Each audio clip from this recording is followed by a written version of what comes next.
You got the touch. You got the power.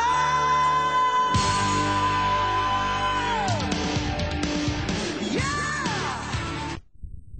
Hi, I'm Optimus Prime.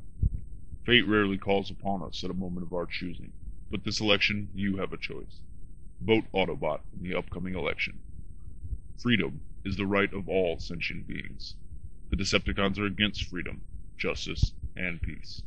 The Decepticons are against cheap healthcare. In fact, they're against healthcare altogether.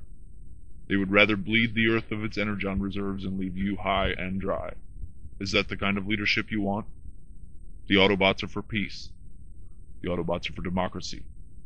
And Megan Fox in every movie. Michael Bay voted Decepticon, and now she's out of Transformers 3. How are you going to explain that? It's going to take half the movie. So just remember, if you want peace, democracy, justice, and fire-ass hot Megan Fox, vote Autobot. This election, one shall stand, one shall fall. I'm Optimus Prime, and I'm an Autobot.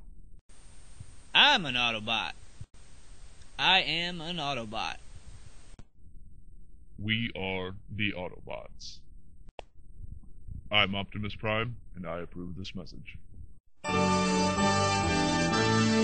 You got the touch. You got the power.